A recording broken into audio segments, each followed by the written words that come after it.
Welcome back to my channel. मैं हूँ सरिता और आप देख रहे हो सरिता पॉल गार्डनिंग। कैसे हो दोस्तों? ठंड के मौसम में जहाँ फूल खिल रहे हैं और आपने प्लांट्स रखे हैं, कुछ ऐसी मैं आपको बातें बता रही हूँ जो इम्पोर्टेंट वर्क इस टाइम करने बहुत ज़रूरी हैं अपने गार्डन में, जिससे कि आपके प्लांट्स बच सकें और लंबे समय तक आपका साथ दे सकें। अगर आपके पास फूलों वाले प्लांट्स हैं तो उनको आप धूप में रखें, जिससे कि उनसे अच्छी फ्लावरिंग हो सके, क्योंकि सब फूलों वाले पौधों को धूप की बहुत ज़रूरत है।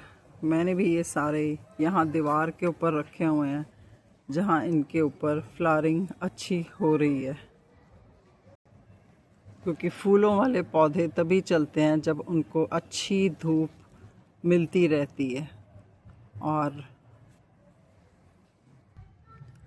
प्लांट्स को अच्छे से टाई करके रखें ताकि उनके फूल इधर उधर गिरे नहीं और अच्छे से काफ़ी दिनों तक खिले रहें।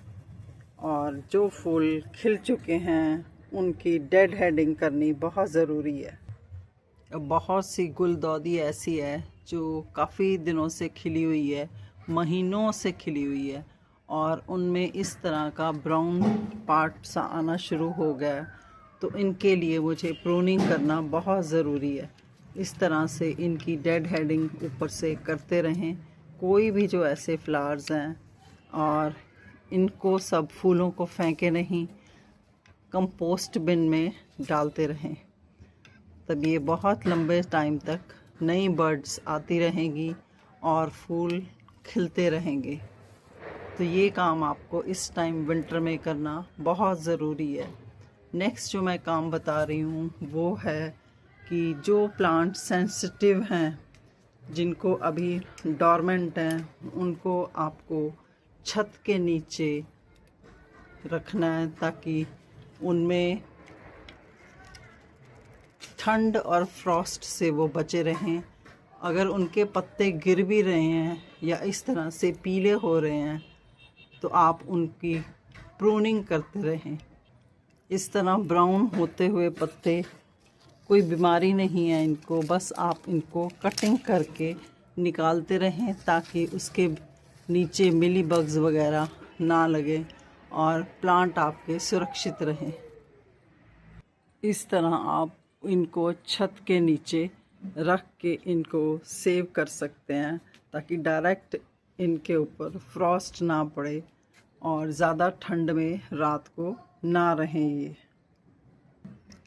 नेक्स्ट काम है गुलाब में प्रूनिंग का। अगर आपने अभी तक नहीं करी है तो आप इस टाइम भी प्रूनिंग कर सकते हैं, और जो फ्लावर खिल चुके हैं आप उनको भी कटिंग करते रहें ताकि इस समय फिर अच्छी ग्रोथ हो जाए।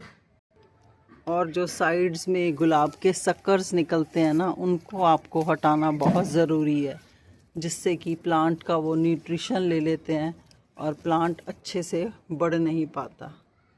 और ये टाइम इनमें खाद डालने का भी है। आप चाहो तो इस तरह से आप इनमें प्याज के छिलके या बनाना पील्स छोटे छोटे काट के टुकड़ों में सुखा के आप इसमें डाल सकते हैं। नहीं तो आप लिक्विड फर्टिलाइज़र भी बना के प्याज और बनाना का आप इनमें डाल सकते हो, जिससे कि भरपूर बर्ड्स आएँ इसमें। इस टाइम पर फिलोडेंड्रन को भी आप छाया में रखें, छत के नीचे रखें, या जहाँ पर थोड़ी हल्की धूप आती है वहाँ पे रखें। इस समय इसके पत्ते भी इस तरह से पीले हो रहे हैं, देखो इस तरह से। बेटर यही होगा कि आप इनकी कटिंग और प्रूनिंग करके इन पत्तों को हटा दें, जिससे कि प्लांट सरवाइव कर जाए। देखो ये हटाना ठीक रहता है। इस टाइम पर अडेनियम को भी अगर कहीं धूप आती है तो वहाँ रखें, क्योंकि इनमें देखो इस टाइम पर भी फ्लावरिंग हो रही है। और कोशिश करें इसमें कटिंग और प्रूनिंग इस टाइम पर बिल्कुल भी ना करें, जिससे कि प्लांट बिल्कुल पहले ही डोरमेंट है और फिर शॉक में ना चला जाए।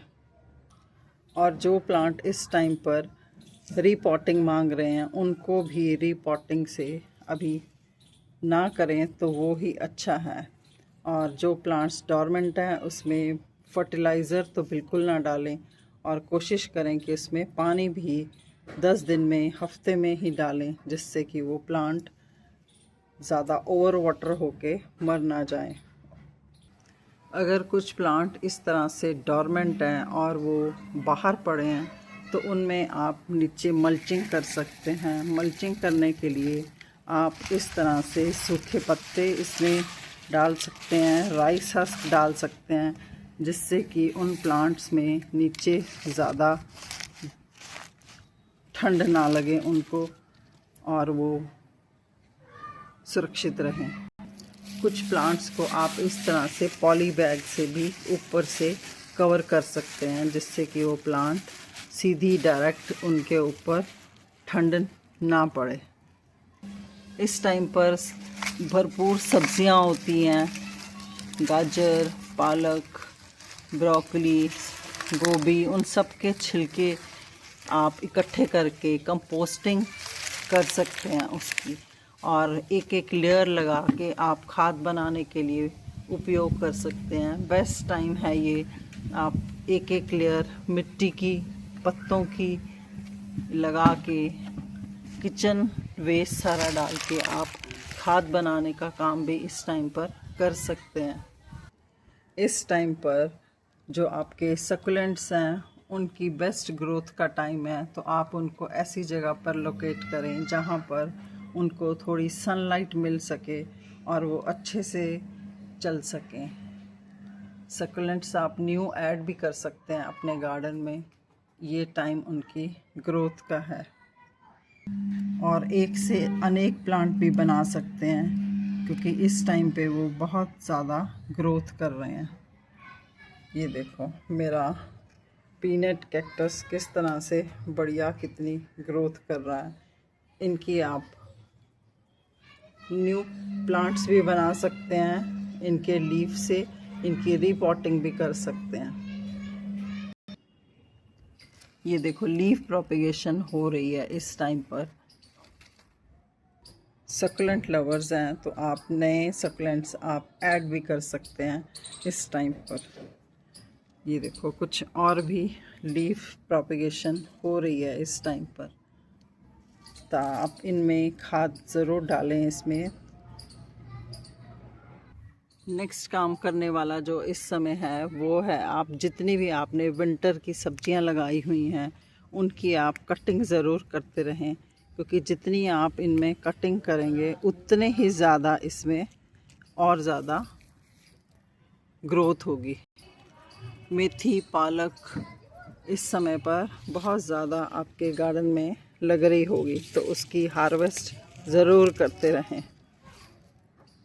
इस टाइम पर गार्डन में बहुत सारे चूहे वगैरह देखो इस तरह से होल बना बना के इस टाइम पर रह रहे हैं, तो इनका इलाज भी करना ज़रूरी है। उसके लिए आप लोग एक मॉर्टिन करके आती है, उसके टुकड़े करके इसमें डाल के आप इनको देखो कितने बड़े बड़े छेद बना रखे हैं। और विंटर में कुछ प्लांट्स ऐसे हैं जिनके ऊपर इस तरह से ग्रीन कलर का, ये देखो एफिड, मिलीबग्स का अटैक होता है, तो उसके लिए आपको रेगुलर 1 महीने भर में नीम ऑयल का स्प्रे करते रहना है। देखो कितना ज़्यादा इसके ऊपर अटैक हुआ है, ये देखो। तो इसके ऊपर मैं ये सारा आज स्प्रे भी कर रही हूँ इस तरह से।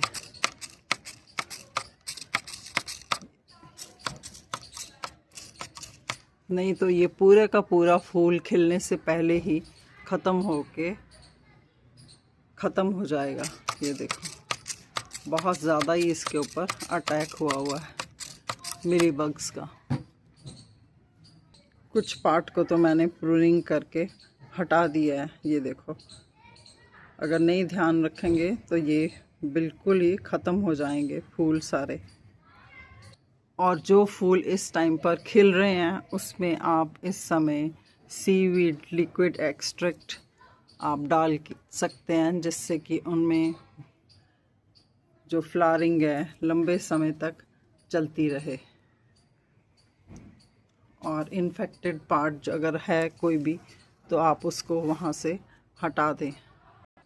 और इस टाइम पर आपको अपने गार्डन में आपको पानी कम देना है, लेकिन आपको उसमें इस तरह से स्प्रे ज़रूर करते रहना है पत्तों के ऊपर, जिससे कि वो पत्ते साफ रहें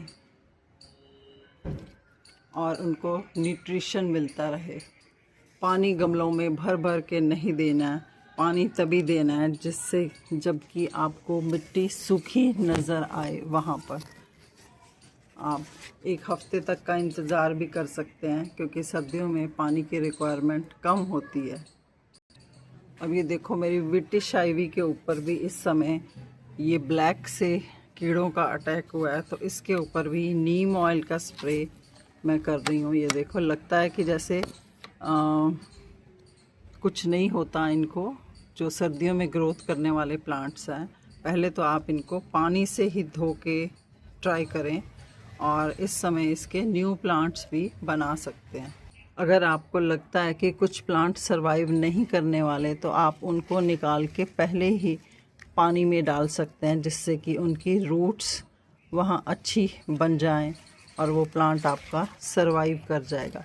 क्योंकि पानी में भी प्लांट्स बहुत लंबे समय तक सरवाइव कर जाते हैं, लेकिन अगर मिट्टी में लगे हों तो वो कई बार नहीं सरवाइव करते। ये देखो मेरा स्वीट पोटैटो वाइन है, पानी में कितनी बढ़िया चल रही है इस समय। दोस्तों, अगर इन ज़रूरी बातों का आप ध्यान रखोगे तो आपके प्लांट्स सर्दी से बहुत अच्छे से सरवाइव कर जाएंगे और नेक्स्ट ईयर आपका साथ देते रहेंगे। तो कैसी लगी है आपको मेरी आज की जानकारी? मिलते हैं फिर किसी और वीडियो में। अंत तक बने रहने के लिए थैंक यू सो मच।